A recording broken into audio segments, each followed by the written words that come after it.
Hello students, कसे आहात तुम्ही सगळे? लॉकडाऊनच्या पिरियडमध्ये तुम्हाला आता सध्या भरपूर वेळ भेटत असेलच आणि त्याच्यामुळे कन्फ्युजन पण होत असेल आता आपण अभ्यास कसा करायचा काय नाही आणि ऑनलाईन क्लासेस कितपत डोक्यात जातात काय नाही. मला असं वाटतं की आता ही सध्या सगळ्यात छान अशी वेळ आहे आपली की ज्या वेळेत आपल्याला सेल्फ स्टडी कशी करावी लागणार आहे हे समजणं फार गरजेचं आहे. खरं म्हणजे कसं असतं की 10वी पर्यंत आपण पूर्णपणे स्पून फिडिंगनेच सगळा अभ्यास करत आलेलो आहे. टीचर जसं सांगतात तसं करायचं, त्यांनी परीक्षा घेतल्या तर अभ्यास करायचा, मनाने मग काही करायचं नाही, किंवा पालक रागवतात म्हणून अभ्यास करायचा किंवा नाही करायचं. पण सेल्फ स्टडी म्हणजे आता एक्झॅक्टली काय? सेल्फ स्टडीमध्ये तुम्हाला काहीतरी प्लॅनिंग करणं गरजेचं आहे की माझा इतक्या महिन्यामध्ये एवढा एवढा अभ्यास झाला पाहिजे. मग तो झाला कोणता पाहिजे? आपण शिकलोच नाही काय तर अभ्यास कशाचा करायचा असं पण कदाचित वाटत असेल बऱ्याच जणांना. शिकलो काहीच नाही असं आपल्याला म्हणता येत नसतं. आपण 9वी 10वी पर्यंत किंवा 11वी पर्यंत जे काही कन्सेप्ट शिकलेलो आहोत त्याच्यावरच आधारित पुढचे पण वर्गांचे तुमचे विषय असतात, टॉपिक असतात. तिथे काही ठिकाणी तुम्हाला शिकावं लागतं, तर काही ठिकाणी तुम्हाला समजून घ्यावं लागतं, तर काही ठिकाणी तुम्हाला कधी कधी नुसता एक रेफरन्स वाचून सुद्धा बऱ्यापैकी गोष्टी लक्षात येतात. हा ठीक आहे, तुम्हाला तुमच्या तिथे काही ट्रिक्स लक्षात येणार पण नाहीत कदाचित आपण कशा करायच्या, पण जेवढं होईल तेवढं तुम्हाला करता येणं गरजेचं आहे. मी फारसं काही बाकीचं अवांतर न बोलता मला आजचा जो टॉपिक आहे त्याच्या पुढे मी आज शिकवणार आहे. तुम्हाला असं वाटत असेल की मॅडमनी आतापर्यंत फेस टू फेस कमी आलात आणि फक्त बोर्ड दिसण्या इतकंच, म्हटलं मग हा पण अजून एकदा प्रयोग दाखवावा. ट्युशन हॉलमध्ये आपला आवाज घुमतोय त्याच्यामुळे आवाजाचा प्रॉब्लेम येतोय, खाली क्लास घेता येत नाहीये. वर ही एक छोटीशी रूम आहे ज्या रूम मध्ये मी हा बोर्ड घेऊन तुम्हाला इथे शिकवणार आहे, पण मला वाटतंय हा बोर्ड सुद्धा चमकतोय, रात्री पण लाईटमुळे चमकतो आणि दिवसा पण चमकत आहे. मी आता सुद्धा सगळीकडे कर्टन लावले तरी पण एवढा चमकतोय आणि जर लाईट लावला तर अजूनच जास्त चमकतं. मग अक्षर किती दिसेल आय डोंट नो, तरी पण मी इथे तुम्हाला जवळ घेऊन ते सगळं दिसेल असं एवढं मोठं अक्षर मी इथे दाखवतेय. माझा हातच दिसला तरी चालेल सफिशियंट. दुसरी गोष्ट म्हणून मी मधल्या काही पिरियडमध्ये 7-8 जे लेक्चर्स 8-10 लेक्चर्स केले ते सगळे डायरेक्ट नोटबुकवर किंवा माझ्याकडे असणारा छोटासा जो रायटिंग बोर्ड आहे त्याच्यावर मी तुम्हाला एक्सप्लेन केले. पण म्हटलं आज आपल्याला इथे काही असे मॉडेल्स मला हे मोठे मोठे दाखवायचे असतील तर तो बोर्ड वगैरे मला कमी पडतो ती जागा, म्हणून म्हटलं आज थोडंसं प्रत्यक्षात आपल्याला काही मॉडेल्स दाखवायचे तर ते याच्यावर दाखवावेत आणि त्याच्याप्रमाणे आपल्याला त्याचा पार्ट घ्यावा. सॉलिड स्टेट्सचा बराच भाग आपण फेस टू फेस शिकलेलो आहोत ऑलरेडी. सुरुवातीचे कन्सेप्ट म्हणा किंवा त्याचे क्लासिफिकेशन किंवा टाइप्स ऑफ युनिट्स आहेत आणि अगदी ब्रॅवियस लॅटिसेस पण झालं होतं आपलं आणि क्युबिक सेलच्या पण 3 टाइप्स पण बघितले होते, त्याचे मॉडेल्स पण पाहिले होते. तरी पण मी हा टॉपिक पुन्हा रिवाइज केला, अगदी इंट्रोडक्शन पासून पुन्हा या टॉपिकचे मी व्हिडिओज अपलोड करत आहे आणि करत आलेली आहे. आणि कालचा ज्या व्हिडिओमध्ये तुम्ही बघितलं की डेन्सिटी कशी काढायची एखाद्या दिलेल्या सॉलिडची, जर तुम्हाला त्या सॉलिडच्या त्या क्रिस्टल लॅटिसचं किंवा त्या युनिट सेलची तुम्हाला एज लेंथ माहिती असेल तर डेन्सिटी कशी काढतात. कसं आहे बघा, आतापर्यंत तुम्ही सॉलिड स्टेट जे शिकला 10th पर्यंत एक स्टेट ऑफ मॅटर म्हणून शिकला, ज्या स्टेट ऑफ मॅटरमध्ये कॉन्स्टिट्युएंट पार्टिकल्स हे अतिशय क्लोजली अरेंज्ड असतात आणि म्हणून त्यांना एक fixed geometry, fixed shape, fixed volume प्राप्त झालेलं असतं आणि त्यामुळे अशा सॉलिडच्या ज्या काही प्रॉपर्टीज आहेत जसं की त्यांच्याकडे समजा जो मेटल असेल तर मॅलेबिलिटी, डक्टिलिटी, कंडक्टिव्हिटी अशा काही प्रॉपर्टीज आहेत. तशाच काही अजून प्रॉपर्टीज आहेत सॉलिडच्या ज्या केवळ हाय मेल्टिंग पॉइंट, हाय रिजिडिटी, हार्डनेस ह्या कशामुळे आल्यात तर सॉलिड मधल्या कॉन्स्टिट्युएंट पार्टिकल्सच्या केवळ आणि केवळ अरेंजमेंटमुळे, त्यांच्या पॅकिंगमुळे. आणि त्यामुळे पॅकिंग सॉलिड मधलं हे रेग्युलर आहे, कुठल्या तरी जर रॅन्डम पद्धतीने केलेलं नाही, ते एक रेग्युलर पॅटर्न मध्ये ऑर्डर्ड फॉर्म मध्ये असल्यामुळे तुम्हाला तो क्रिस्टलाइन फॉर्म ऑर्डर्ड मध्ये शिकणं गरजेचं आहे. म्हणून आपण त्याचं काल स्टॅकिंग मेथड नाही, 1 डायमेन्शन स्टॅकिंग, 2 डायमेन्शन स्टॅकिंग, त्याच्यानंतर 3 डायमेन्शनल स्टॅकिंग करत करत आपण ते सगळे टाइप्स कालपर्यंत बघत आलो.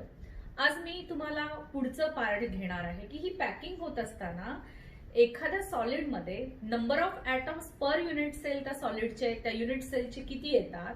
तर युनिट सेल त्या क्रिस्टल लॅटिसचा सगळ्यात बेसिक इंडिव्हिज्युअल असा एक घटक आहे की ज्याच्या आधारे तुम्ही काय करताय त्या अख्ख्या क्रिस्टल लॅटिसला डिस्क्राईब करताय. आणि त्यामुळे होतंय काय की या युनिट सेलच्या बाबतीत तुम्हाला एक सगळं त्याचं माहिती आली की त्याच्यामध्ये किती number of atoms per unit cell आहे, तर त्यावरून तुम्ही सांगू शकता की त्याच्याकडे किती एम्प्टी स्पेस आहे, तो त्याने किती पॅकिंग करून घेतलेले, एका युनिट सेलमध्ये किती नंबर ऑफ ऍटम्स येत आहेत. त्यामुळे तुम्हाला त्या सॉलिडच्या अजून जास्तीच्या प्रॉपर्टीज प्रिडिक्ट करायला मदत होते, जशा की हार्डनेस म्हणा, त्याचे मेल्टिंग पॉइंट म्हणा, किंवा त्याचं एकंदरीत पॅकिंग पार्ट हा कसा असू शकेल हे सांगायला तुम्हाला मदत होते. थोडक्यात काय तर सॉलिड स्टेट मधल्या, क्रिस्टलाइन स्टेट मधल्या पदार्थाच्या युनिट सेलची माहिती ही त्याच्याकडे असणाऱ्या नंबर ऑफ ऍटम्स आणि त्याच्या पॅकिंग इफिशियन्सीवर डिपेंड आहे. आता पॅकिंग इफिशियन्सी म्हटलं की त्याच्यासोबत दुसरा शब्द काय आला तर त्याच्याकडे असणारी व्हॉइड. मग व्हॉइड स्पेस हा पण एक पार्ट आला की बाबा त्याच्याकडे एम्प्टी स्पेस जितकी जास्त तेवढी पॅकिंग इफिशियन्सी कमी, किंवा जेवढी पॅकिंग इफिशियन्सी जास्त तेवढी एम्प्टी स्पेस कमी. मग यावरून त्या सॉलिडच्या प्रॉपर्टीज प्रिडिक्ट करायला मदत होते. पण मग ही पॅकिंग इफिशियन्सी काढायची कशी? काल मी एक छोटंसं आर्टिकल घेतलं की पॅकिंग इफिशियन्सी किती. से फॉर एक्झाम्पल एखाद्या हॉलमध्ये मॅक्सिमम 100 विद्यार्थी बसत असतील आणि या हॉलची कॅपॅसिटी 100 विद्यार्थ्यांची असेल, पण जर त्याच्यामध्ये 100 पेक्षा कमी स्टुडंट्स बसले तर बरीचशी स्पेस मोकळी राहणार आहे. मग ही समजा 70 स्टुडंट्स बसले तर 70/100 that is a 70% is a packing part and rest of the 30% is the what empty space. मग हे तुम्ही कसं काढलं? एक तर टोटल व्हॉल्यूम पैकी त्याने किती व्हॉल्यूम अकोमोडेट केलेलं आहे अशा पद्धतीने तुम्ही त्याचा फ्रॅक्शन काढला. या फ्रॅक्शनलाच आपण पॅकिंग इफिशियन्सी किंवा पॅकिंग फ्रॅक्शन असंही म्हणत असतो. मग हा पॅकिंग फ्रॅक्शन कशावर डिपेंड आहे तर तुम्ही कुठल्या प्रकारचा युनिट सेल पाहताय, म्हणजेच कुठल्या प्रकारचं क्रिस्टल लॅटिस पाहताय. सेकंड, त्या युनिट सेलला नंबर ऑफ ऍटम्स किती आहेत, म्हणजे त्यावरून तुम्ही डिसाईड करू शकता की नंबर ऑफ ऍटम्सने अकोमोडेट केलेली स्पेस जर जास्त असेल तर पॅकिंग इफिशियन्सी पण ऑफकोर्स जास्त असणार आहे. नंबर ऑफ ऍटम्सने अकोमोडेट केलेली स्पेस कमी असेल तर पॅकिंग इफिशियन्सी पण तिथे कमी राहणार आहे. सो पॅकिंग इफिशियन्सी किंवा पॅकिंग फ्रॅक्शन हा त्या युनिट सेलच्या टाईप आणि त्या युनिट सेलमध्ये किती number of atoms per unit cell आहेत यावर डिपेंड आहे. मग आता आपण कसं कन्सिडर करत आहोत की कुठल्याही युनिट सेलमध्ये आपण जे काही पार्टिकल्स आहेत किंवा कॉन्स्टिट्युएंट पार्टिकल्सला आपण स्फिअर असं मानत आलेलं आहे. They are consider to be sphere. मग स्फिअर आहे म्हटल्यानंतर तुम्हाला स्फिअरच्या काही गोष्टी माहिती पाहिजेत की स्फिअरचं तुम्ही रेडियस कशाने डिनोट करता. It is the radius of the sphere is denoted by R. स्फिअरचं व्हॉल्यूम कशाने डिनोट करता. So volume of the sphere, which is a mathematical part one, which is given by the formula. Volume of the sphere is 4/3 pi r cube.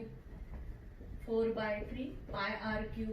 So हे काही तुम्हाला basic गोष्टी माहिती असणं गरजेचं आहे, कारण आपण कॉन्स्टिट्युएंट पार्टिकल्सला काय मानत आहोत, इथे एक स्फेरिकल पार्ट मानत आहोत.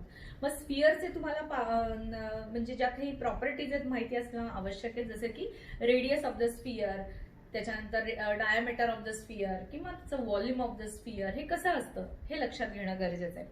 मग आता आपल्याला इथे याच बरोबर टाइप ऑफ युनिट सेल पण पाहणं गरजेचं आहे. आपण 3 प्रकारचे युनिट सेल बघितले जे की क्युबिक युनिट सेल आहेत. मग क्युबिक युनिट सेल जे आहेत ते किती, पहिलं म्हणजे प्रिमेटिव्ह, ज्याला तुम्ही सिंपल असेही म्हणता, प्रिमेटिव्ह और सिंपल क्युबिक लॅटिस. त्याच्यानंतर तुम्ही बघितलं बीसीसी आणि त्याच्यानंतर बघितलं एफसीसी, असे 3 पाहिले. आणि या तिघांसाठी पण आपल्याला काय विचारात घ्यायचंय की पॅकिंग फ्रॅक्शन काय आहे. कारण युनिट सेलचा टाईप बदलला तर त्याचं पॅकिंग इफिशियन्सी पण बदलते, म्हणजेच पॅकिंग फ्रॅक्शन पण बदलतो. आणि त्यामुळे तुम्हाला त्याचं जे काही पॅकिंग इफिशियन्सी काढायची आहे ती पण चेंज होणार, सगळ्यांसाठी सारखं येणार नाही. कारण प्रत्येक युनिट सेलमध्ये जसं तुम्ही बघितलं की सिंपल जर युनिट सेल असेल तर तिथे number of atoms per unit cell 1 असतो. बीसीसी मध्ये number of atoms per unit cell 2 असतात. एफसीसी मध्ये number of atoms per unit cell 4 असतात. सो जर number of atoms per unit cell पण बदलतायत तर नक्कीच त्यांच्यामधली पॅकिंग इफिशियन्सी पण बदलणार आहे.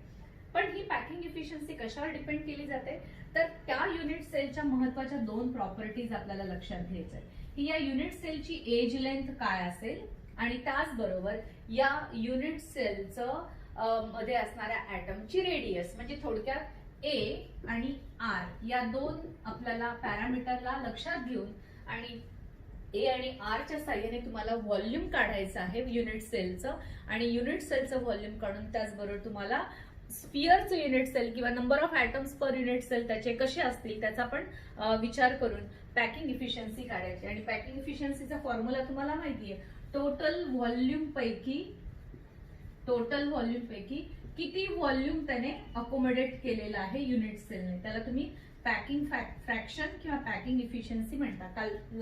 कालच्या लेक्चरमध्ये आपण हेच बघितलंय. थोडक्यात हे झालं याचं इंट्रोडक्शन.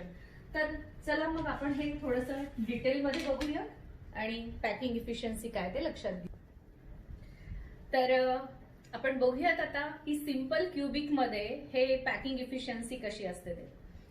सिंपल क्युबिक मधली पॅकिंग इफिशियन्सी, सिंपल क्यूब म्हणजे थोडक्यात असा क्यूब ज्याच्या फक्त कॉर्नरलाच कॉन्स्टिट्यूएंट पार्टिकल्स आहेत किंवा कॉर्नरलाच नंबर ऑफ ऍटम्स आपलं कॉन्ट्रीब्युशन दाखवणार. एका कॉर्नरला एका कॉन्स्टिट्यूएंट पार्टिकल म्हणजे ऍटमचं कॉन्ट्रीब्युशन किती असणार आहे, 1/8. तुम्ही बघू शकता की जी काही हा जो काही कॉर्नर आहे ते एक लिंबाचा सगळ्यात छोट्या फोडीचा असल्यासारखा आहे.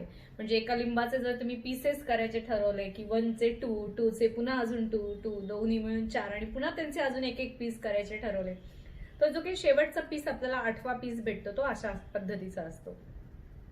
अगदी तसंच मी इथे एक मॉडेल तुम्हाला दाखवत आहे जो की सिंपल क्युबिकचं स्ट्रक्चर इंडिकेट करतं. खरं तर हे सिंपल क्युबिकचं स्ट्रक्चर हे इथे एक्सप्लेन करत असताना मला ह्याच्यापेक्षा हा डायग्राम दाखवणं जास्त योग्य वाटेल.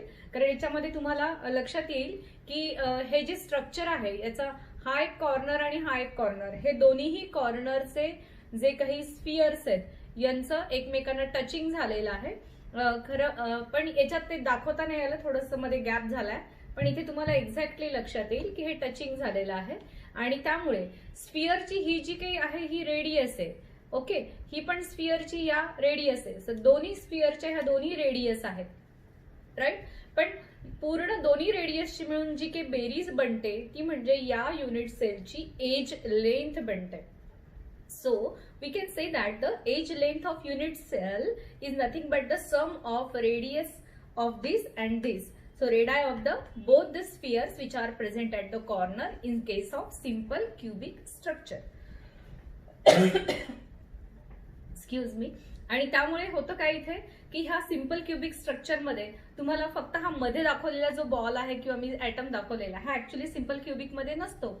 पण एक तुम्हाला असं समजा हे मध्ये नाहीचे काही, फक्त हे कॉर्नरचेच आहेत असं कन्सिडर करा. जसं की मी याच्यामध्ये तुम्हाला दाखवले होते, पण याच्यामध्ये थोडं असं झालं की स्फिअरची साईज छोटी झाली आहे आणि युनिट सेलची एज लेंथ जरा मोठी झाली आहे, त्यामुळे तुम्हाला इथे थोडासा गॅप बघायला भेटेल. तर आपल्याला असा गॅप नकोय, हे स्फिअर एकमेकांना असे पूर्णपणे स्टिक झालेले आहेत किंवा ह्यांना टच झालेले आहेत. मग याची जी डायग्राम आहे ती मी इथे दाखवलेली आहे.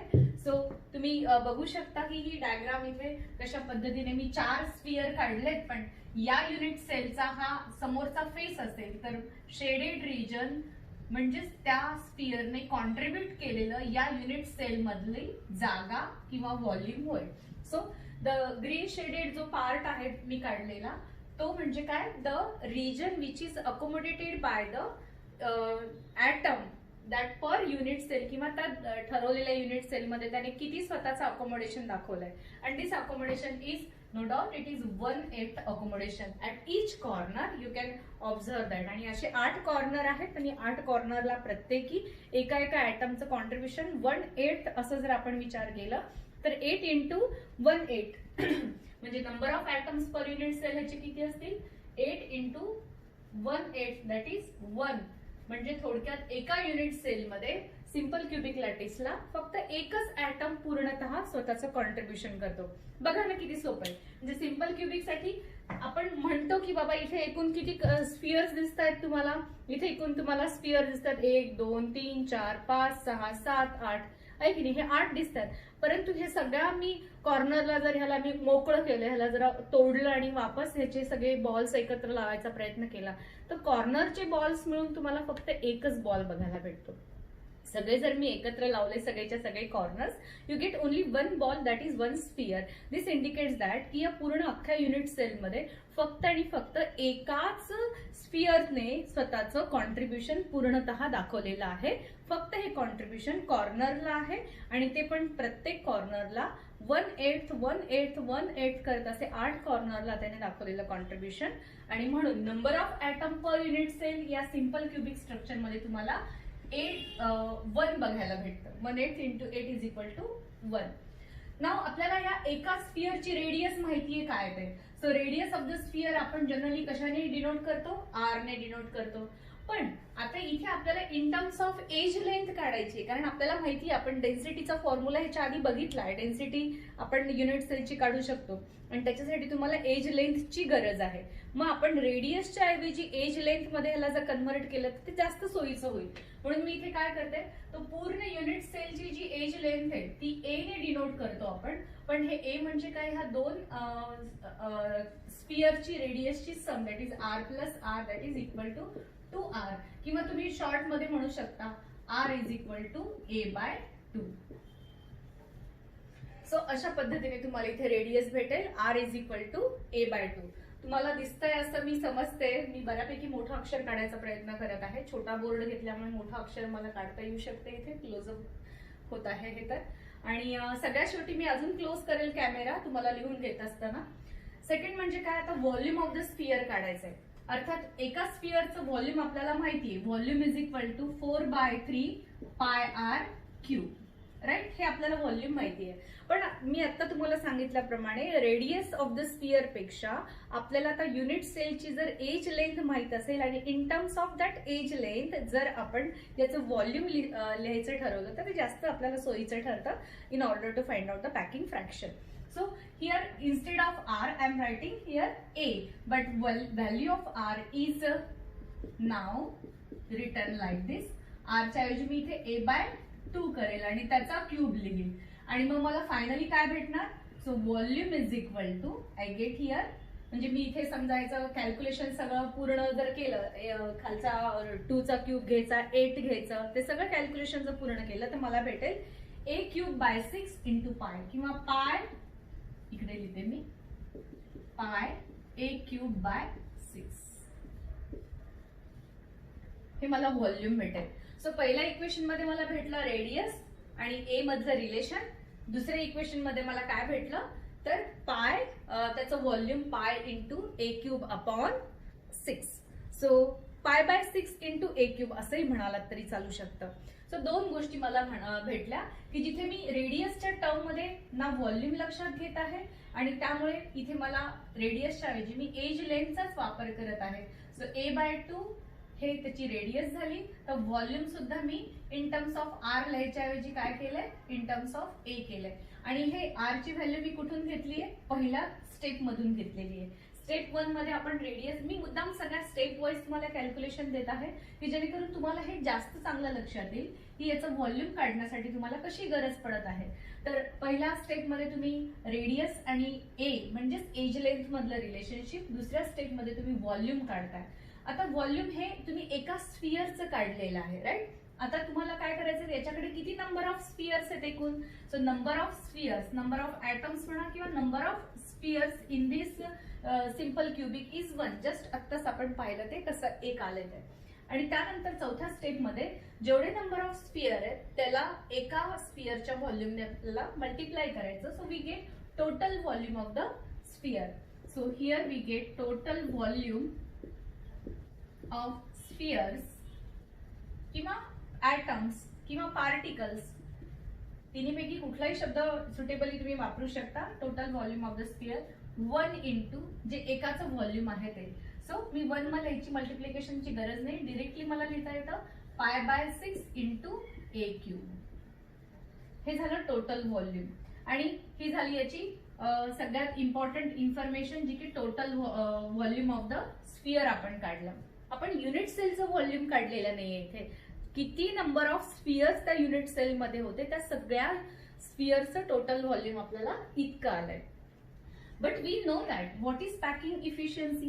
Packing efficiency is given by formula,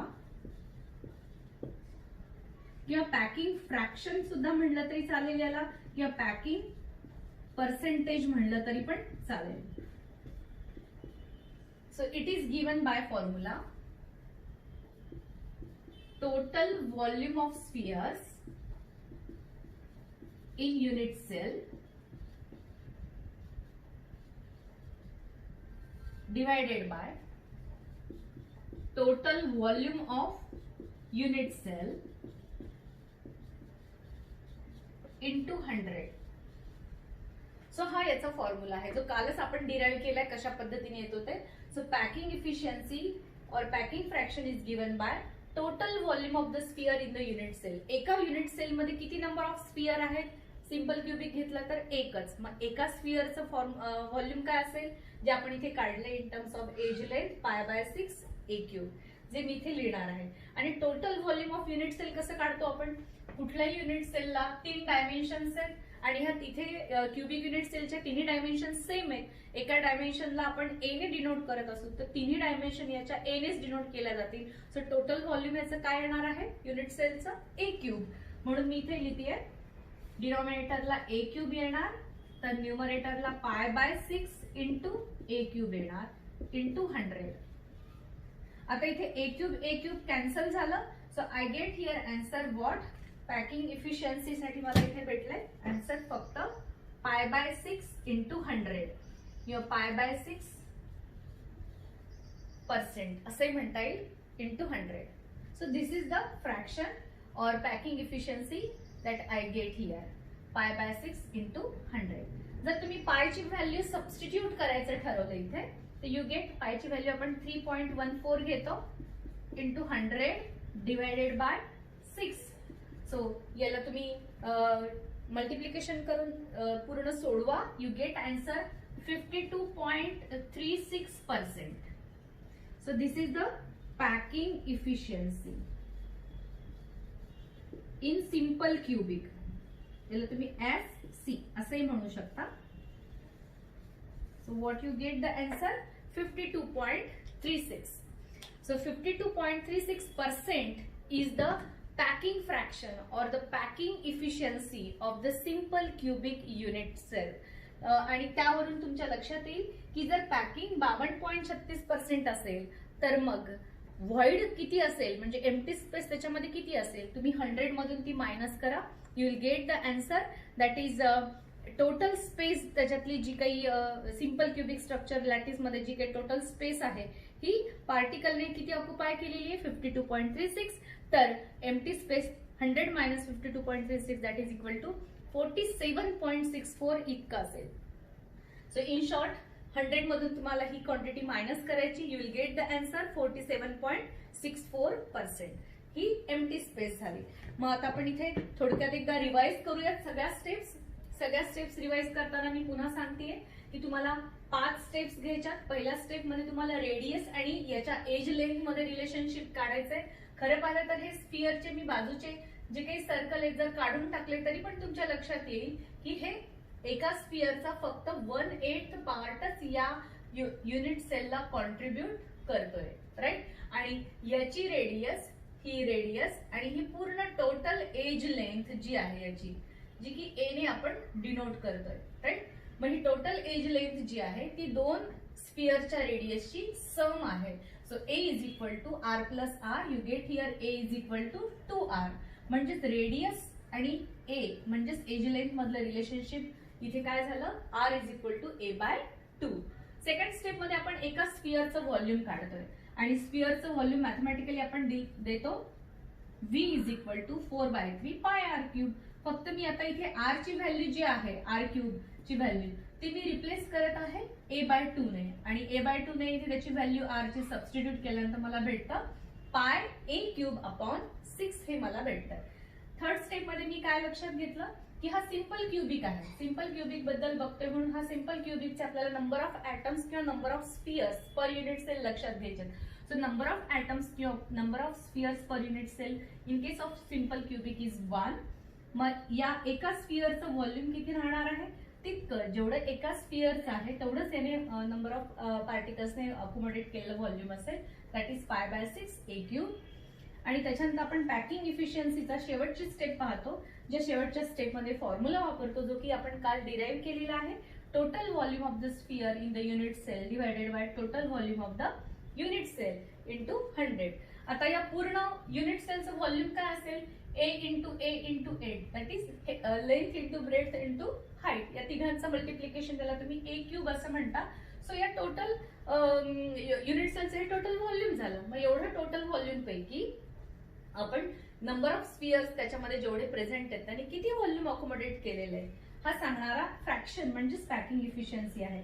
मग आपण इथे लिहिलंय की बाबा सगळ्या स्फिअर्सनी मिळून अकोमोडेट केलेलं व्हॉल्यूम π/6 इंटू ए क्यूब आहे divided by total volume of the unit cell that is a cube. मग ए क्यूब आपण इथे कॅन्सल केलंय आणि इंटू 100 म्हणजे आपण पर्सेंटेज मध्ये काढतोय म्हणून इंटू 100 इथे लिहिलेलं आहे. सो π/6 इंटू 100 हे आपल्याला इथे आन्सर भेटतंय. If you substitute the value for pi as a 3.14 we get here answer 52.36. So अशा पद्धतीने हे पॅकिंग इफिशियन्सी आहे. सो पॅकिंग हे 52.36 असेल तर एम्प्टी स्पेस किती असेल? Empty space 100 minus 52.36 that you get 47%, 47.64% ही झाली त्याची एम्प्टी स्पेस. सो अशा पद्धतीने तुम्ही इथे सिंपल क्युबिकचं पॅकिंग इफिशियन्सी काढता. मी थोडासा कॅमेरा अजून जवळ घेऊन तुम्हाला त्या सगळ्या